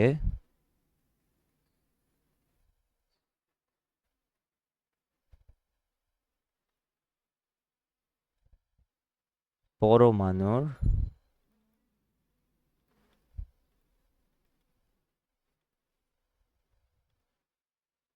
নিউক্লিয়াস বলে। পরমাণুর মোট আয়তনের তুলনায় নিউক্লিয়াসের আয়তন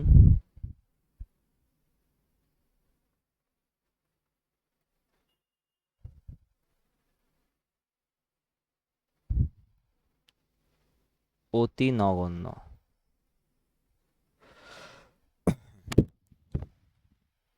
নিউক্লিয়াসে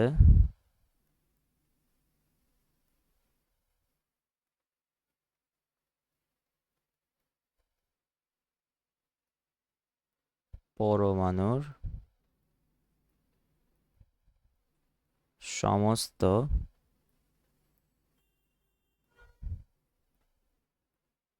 ধনাত্মক চার্জ ও প্রায় সমগ্র ভর কেন্দ্রীভূত। জিনিসটা বুঝতে পারছো? কারণ তুমি যদি একটা পরমাণুর মোট আয়তন বা পরমাণুর মোট আকারটা দেখো, এটার আকারের তুলনায় নিউক্লিয়াসের আকার কিন্তু খুবই কম, খুবই স্বল্প জায়গা জুড়ে রয়েছে মাঝখান বরাবর। আয়তন বলো বা আকার বলো, যেটাই বলো না বলো, নো ইস্যুস। বাট স্টিল নিউক্লিয়াসে পরমাণুর সমস্ত ধনাত্মক চার্জ থাকে এবং প্রায় সমগ্র ভর, যেটা আমরা বলছিলাম 99.97% মতো, অতটুকু ভর এখানে কেন্দ্রীভূত থাকে। সো এটা কিন্তু হিউজ, এত আয়তন কম হওয়া সত্ত্বেও, রাইট? এটা ছিল প্রথম প্রস্তাবনা। 2 নম্বর, পরমাণু বিদ্যুৎ নিরপেক্ষ।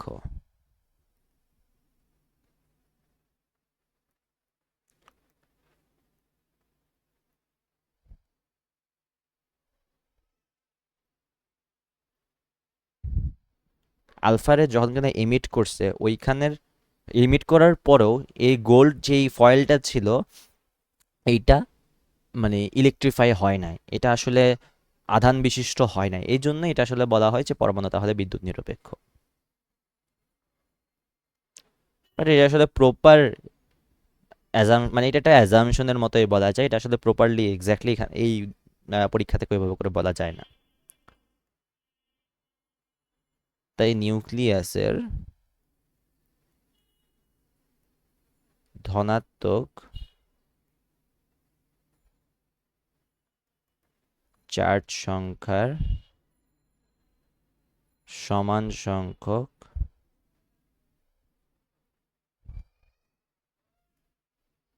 ঋণাত্মক চার্জযুক্ত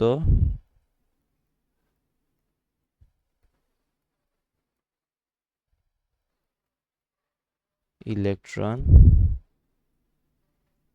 থাকে। 3 নম্বর, সৌরজগতে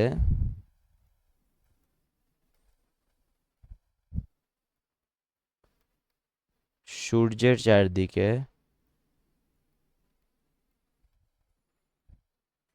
ঘূর্ণায়মান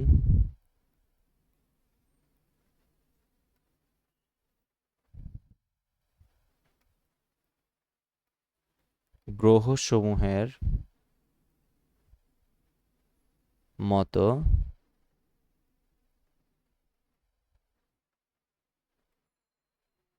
আচ্ছা, এখানে আই গেস আমি একটা জায়গায় চিত্রতে ভুল করছিলাম। আচ্ছা না, ঠিক আছে ঠিক আছে, স্লাইটলি চেঞ্জের এখানে হয়তো অনেক সময় দেখা যায় আমি ভুলে, হ্যাঁ, নিউক্লিয়াসের ওইখানে স্লাইটলি চেঞ্জটা না দিই, আমি হয়তো বা মাঝে মধ্যে যে শক্তি স্তর থাকে সেই শক্তি স্তরগুলোর মধ্যে আমি স্লাইটলি চেঞ্জটা করতে পারি। আঁকার সময় ভুল হইতেই পারে, আমি এই জন্য একটু যে দেখে নিলাম। তো তোমরাও এই জিনিসটা খেয়াল রাখবা, কারণ অনেক সময় আমরা সবগুলো গোল গোল, তো সো আই গেস এটা অনেকেরই ভুল হইতেই পারে, স্লাইটলি চেঞ্জ আঁকার সময় ভুলটাও করে ফেলতে পারো, so একটু সাবধানে আঁকবা আঁকার সময়। সৌরজগতে সূর্যের চারদিকে ঘূর্ণায়মান গ্রহসমূহের মতো পরমাণুর ইলেকট্রনগুলো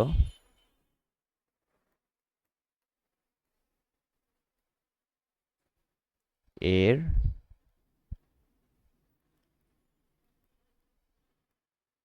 কেন্দ্রস্থ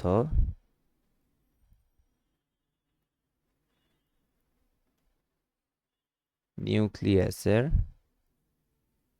চারদিকে নিজ নিজ কক্ষপথে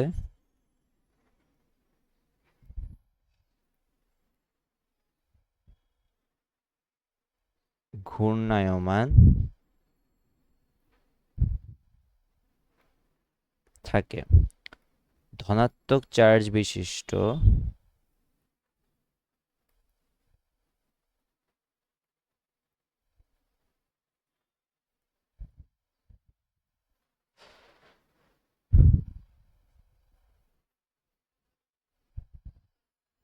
ও ঋণাত্মক চার্জ বিশিষ্ট ধনাত্মক চার্জ বিশিষ্ট নিউক্লিয়াসের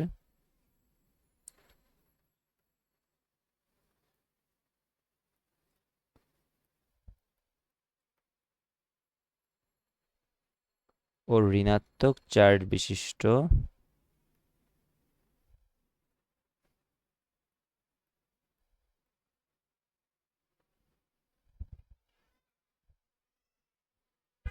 ইলেকট্রনের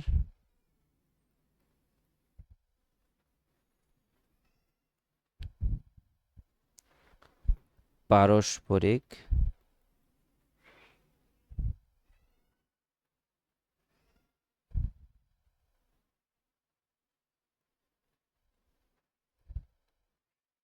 আকর্ষণজনিত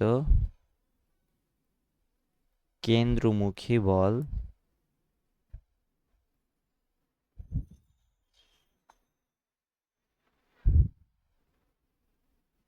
ও আবর্তনশীল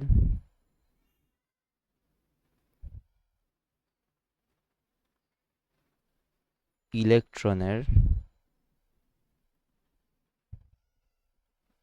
কেন্দ্র বহির্মুখী বল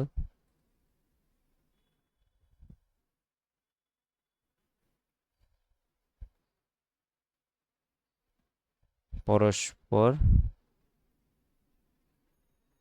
সমান, অর্থাৎ এরা একে অপরকে সমভার করে।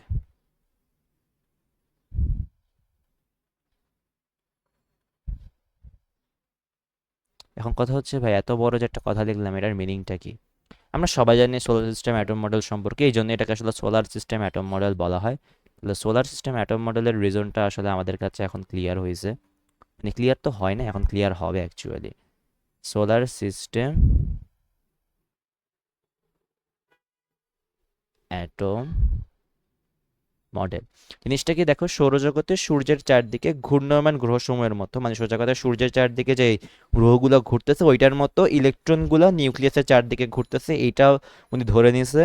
এবং এই কারণে আবার আরেকটা জিনিস বলতেছে উনি যে এরা কেন আসলে এভাবে করে ঘুরতে থাকে? কারণ নিউক্লিয়াসের যে ধনাত্মক আধান এবং ইলেকট্রনের যে ঋণাত্মক আধান, এরা আসলে এদের মধ্যকার যেটা কেন্দ্রমুখী বল রয়েছে ইলেকট্রন এবং নিউক্লিয়াসের, এই কেন্দ্রমুখী বল এবং হইতেছে তোমার কেন্দ্র বহির্মুখী বল যেটা ইলেকট্রনের, সেটা আসলে সমান।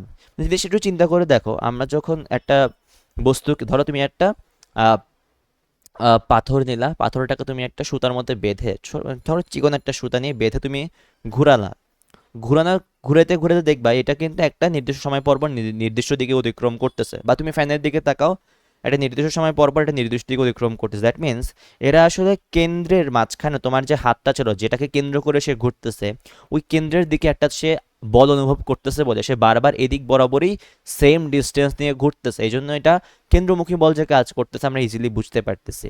কিন্তু কেন্দ্র বহির্মুখী বল যে কাজ করতেছে সেটা আমরা কেমনে করে বুঝবো? দেখো, কেন্দ্র বহির্মুখী বলটা যদি কাজ না করতো, তাহলে এরা যে মাঝখান বরাবর বা তোমার আঙ্গুল বরাবর, মানে তুমি তোমার আঙ্গুল বরাবর তুমি যেটা ঘুরাইতেছিলা, তোমার আঙ্গুল বরাবর সে কেন্দ্রমুখী বলের কারণে তোমার আঙ্গুলের দিকে চলে আসতো শুধুমাত্র। বাট সে তো আসে না, দ্যাট মিন্স বাইরের দিকে একটা কেন্দ্র বহির্মুখী বল আছে। কেন্দ্র বহির্মুখী বল আমরা দেখতে পাই তখনই যখন কি সুতাটা একটা একটা সময় পর গিয়ে ছিঁড়ে যাবে। যখন সে ছিঁড়ে যাবে দেখবা তুমুল বেগে গিয়ে সে আসলে সোজা বরাবর যাচ্ছে কোনো একটা সাইডে। এটার রিজনটা কি? কারণ তার একটা কেন্দ্র বহির্মুখী বল কাজ করতেছিল। যেই মুহূর্তে তোমার মাঝখান বরাবর, তোমার আঙ্গুল বরাবর যেই তোমার কেন্দ্রমুখী বলটা ছিল না, সেটা যখন কিনা কাজ করতেছে না, তুমি যখন এটা ছিঁড়ে গেছে তখন তো তোমার আঙ্গুলের কাজ করতেছে না, তোমার আঙ্গুল বরাবর বলটাও কাজ করবে না, তখন শুধুমাত্র একটা বলই ছিল, সেটা কি? কেন্দ্র বহির্মুখী বল। এবং সেই কারণে সে বাইরের দিকে ছুটে যায়। এই জন্য কেন্দ্র বহির্মুখী বল যে এক্সিস্ট করে সেটাও আমরা সার্কুলার একটা মোশন দেখে ইজিলি বুঝতে পারি। এই যে কেন্দ্র বহির্মুখী বল এবং কেন্দ্র মুখী বল দুইটা আসলে পরস্পর সমান বলেই এরা আসলে মাঝখান থেকে পতিত হয় না, সেটা আসলে উনি ধরে নিছে এরকম টাইপের। এই জন্য এরা আসলে একে অপরকে সমভার করতেছে, এটা আমরা ধরে নিতে পারছিলাম, রাদারফোর্ড ধরে নিতে পারছিল। এই জন্য এটাকে উনি বলছিল সোলার সিস্টেম অ্যাটম মডেল। কথা হচ্ছে, এই যে প্রস্তাবনা, এই প্রস্তাবনারও কিন্তু অনেকগুলা ত্রুটি ছিল, অনেকগুলা ভুল ছিল এবং অনেকগুলো সার্থকতা ছিল। আমরা ফার্স্ট অফ অল সার্থকতা দেখব, তারপর গিয়ে আমরা এদের সীমাবদ্ধতাগুলো দেখার চেষ্টা করব। তাহলে ফার্স্ট আমরা দেখব সার্থকতা।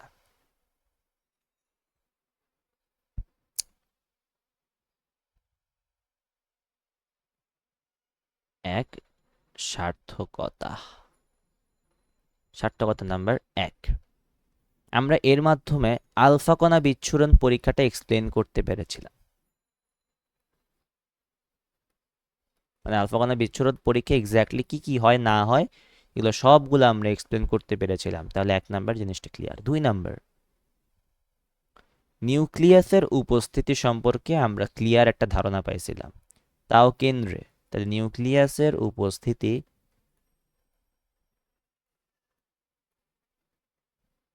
কেন্দ্রে, এটা আমরা ধারণা পাইছিলাম। দুই নাম্বার ডান। তিন নাম্বার, পরমাণু যে আধান নিরপেক্ষ সেটা সম্পর্কে আমরা আইডিয়া পেয়েছিলাম।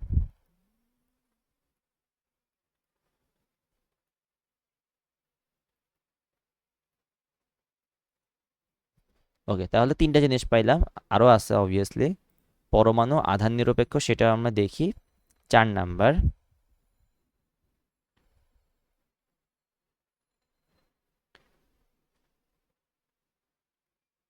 নিউক্লিয়াসে যে ম্যাক্সিমাম ভর থাকে বা প্রায় সমগ্র ভর থাকে সেটা সম্পর্কে আমরা জানতে পেরেছিলাম। পাঁচ নাম্বার, ইলেকট্রন নিউক্লিয়াস বা ইলেকট্রনের অবস্থান কোথায় নিউক্লিয়াসের বাইরে, সেটা সম্পর্কে আমরা জানতে পেরেছিলাম। তাহলে কোথায় পাইছে? নিউক্লিয়াসের বাইরে।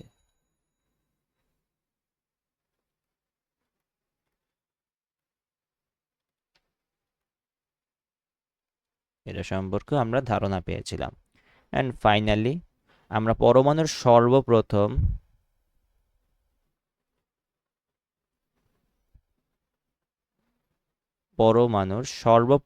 3D গঠনটা জানতে পেরেছিলাম।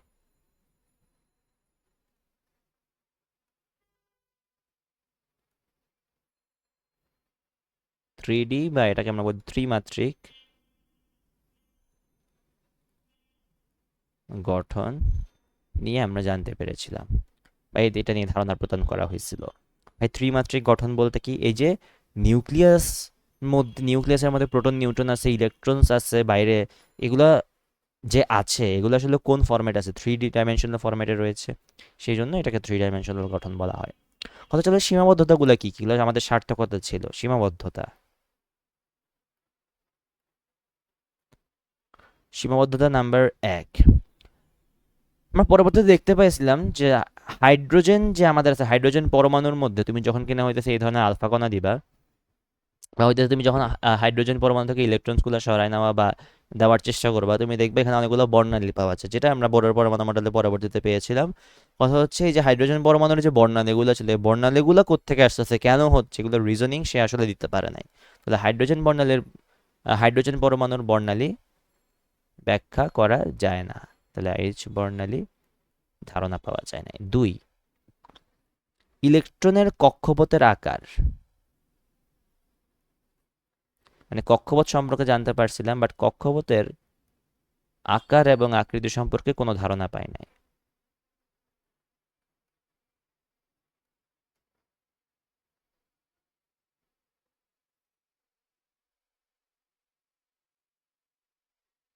3 নম্বর, ইলেকট্রনগুলি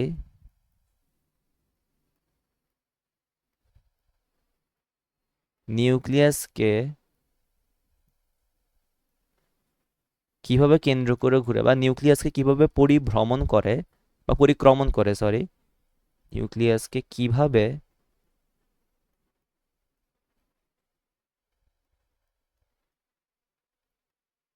পরিক্রমণ করে তার কোনো আইডিয়া আমরা পাই নাই। 4 নম্বর, গ্রহগুলোর সাথে ইলেকট্রনের তুলনা পারফেক্ট না, কেন? কারণ ভাই দেখো, গ্রহগুলো আধান নিরপেক্ষ বা ইলেকট্রন নেগেটিভ চার্জ বিশিষ্ট।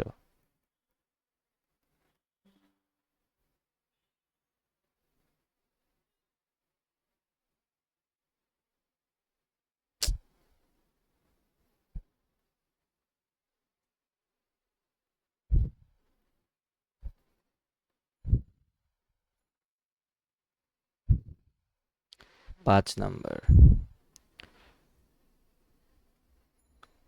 ম্যাক্সওয়েলের যে তত্ত্বটা ছিল,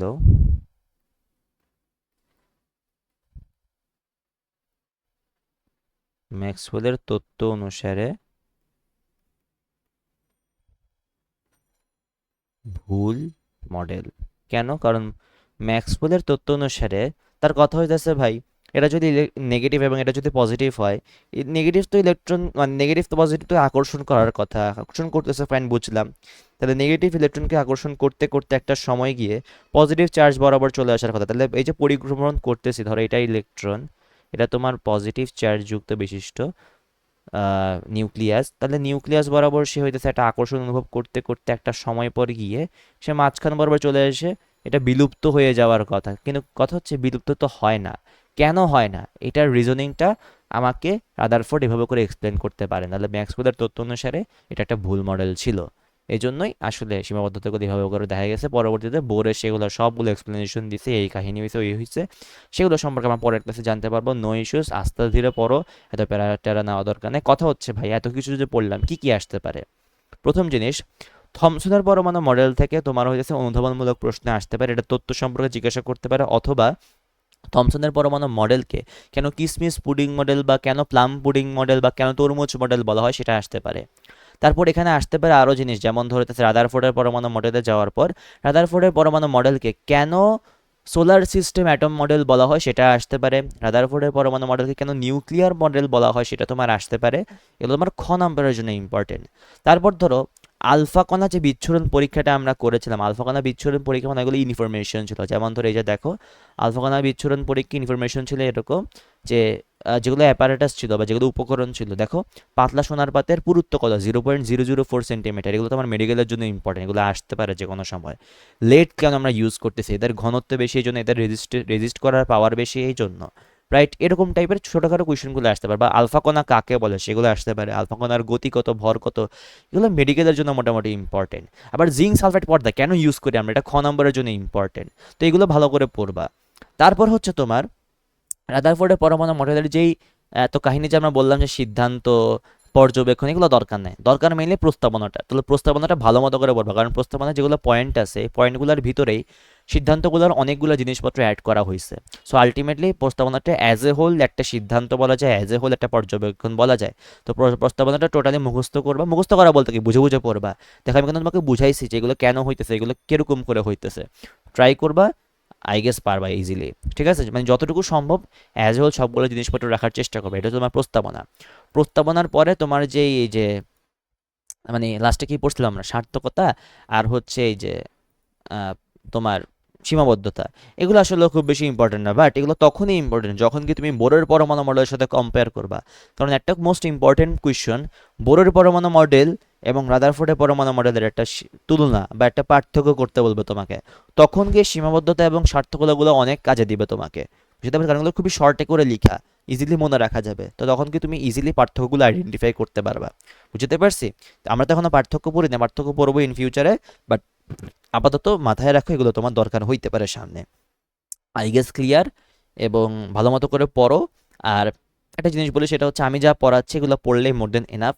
বই যদি পড়তে বলি, বই আসলে অনেকগুলো রয়েছে বাজারে, আসাদুল কবির স্যারের বই আছে, হাজারিনাক স্যারের বই আছে, ঘুহ স্যারের বই আছে, বিপ্লব স্যারের বই আছে, অনেক বই আছে।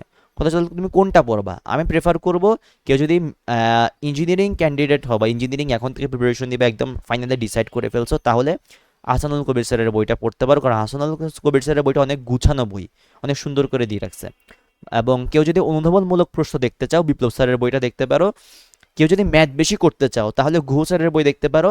এবং কেউ যদি মেডিকেল প্রিপারেশন নাও, হাজারিনাক স্যারের বই মুখস্থ করাটা একদম মাস্ট, কারণ এখান থেকে কুয়েশন আসবে তুমি ধরেই না, একদম মোটামুটি শিওর। আর আমি যা পড়াইতেছি, একটা জিনিস বলি, সেটা হচ্ছে মেডিকেল অ্যাডমিশন টেস্ট বলো বা বায়োলজি রিলেটেড যে কোনো কোয়েশ্চেন বলো, জেনারেল বায়োলজি, সরি জেনারেল মানে বায়োলজি যেগুলো সব যেসব পরীক্ষার মধ্যে থাকে, যেমন ধরতেছে অ্যাগ্রিকালচার থাকে, ডিউতে থাকে, এইসব পরীক্ষাগুলোর মধ্যে কেমিস্ট্রি তুমি আমার থেকে বেসিক্যালি কিছু কমন পাবা, এটা পাওয়াটা খুবই অস্বাভাবিক কোনো কিছু না। কারণ ওরা বেসিক কোয়েশ্চন মোটামুটি 60 to 80% করবে, এটা প্রতি বছরেই করে আসছে, মেডিকেল অ্যাডমিশন টেস্ট বলো, যে কোনো অ্যাডমিশন টেস্ট বলো, সব জায়গায় সেম জিনিসটা করে আসছে। বাট তোমার কোথায় গিয়ে তুমি কমন না পাইতে পারো, যখন কি ধরো তুমি মেডিকেল প্রিপারেশন নিচ্ছ, বাট আমি তো মেডিকেল প্রিপারেশনের জিনিসপত্র পড়াইতেছি না, বুঝতে পারছি, তখন কি তোমার হইতেছে ওই যে অ্যাডমিশন ফেজে গিয়ে তুমি যেসব কোচিংগুলো করতেছো, যারা এখানে স্পেশালাইজডভাবে পড়ায়, বিভিন্ন ধরনের অ্যাডমিশন কোচিং করায়, ওনারা তোমাকে যেগুলো পারবে, যেসব কন্টেন্টগুলো দেবে, সেখান থেকে তোমার কমন আসতে পারে। সো আমি তোমাকে এটা গ্যারান্টি দিচ্ছি, আমার থেকে হয়তোবা তুমি কনসেপ্ট মোটামুটি মোর দেন এনাফ কমন পাবা। বাট কমন পাওয়াটা মেন ইস্যু না, মেন ইস্যুটা হয়তো তুমি আগে বুঝতেছো কি না। দেখো এখন আমরা যেগুলো পড়তেছি এগুলো আসলে বুঝার তেমন কিচ্ছু নাই, এগুলো আসলে নিজে পড়লেও বুঝার মতো জিনিসপত্র। আমরা বুঝতে হবে কখন কি, যখন কি তোমার ম্যাথ আসবে, যখন কি তোমার হইতেছে আরও টাফ টপিক আসবে, যেগুলো তুমি আগে কখনো পড়োই নাই, এগুলো তুমি 9-10-এ পড়ে আসছো, এই জন্য এগুলো তোমার যাতে বুঝতে খুব একটা বেশি প্যারা খাওয়ার কথা না। বাট যেগুলো প্যারা খাওয়ার কথা সেগুলোর জন্য আমাদেরকে কি করতে হবে, বুঝে বুঝে সময় নিয়ে পড়তে হবে। I guess clear? খুব বেশি প্যারা খাও না, গুণগত রসায়ন অনেক ছোট একটা চ্যাপ্টার, বাট আমরা সময় নিয়ে পড়বো, কারণ আমাদের হয়তো অনেক এনাফ, মোর দেন এনাফ সময় আছে, শেষ হয়ে যাবে, কোনো টেনশন নেই, আমার উপর ভরসা রাখো। এতটুকুই বলবো আজকের জন্য, এতটুকুই, ক্লাসটা সমাপ্ত। পরীক্ষাটুকু দিবা তোমরা ভালো মতো করে, ক্লাস শেষ হওয়ার পর অবশ্যই পরীক্ষা যাবে, যাতে করে তোমরা নিজেদেরকে আইডেন্টিফাই করতে পারো এবং তোমার ক্লাসের সব অবভিয়াস স্লাইডগুলো পেয়ে যাবা। ঠিক আছে, তাহলে দেখা হবে আবার নেক্সট ক্লাসে। আল্লাহ হাফেজ।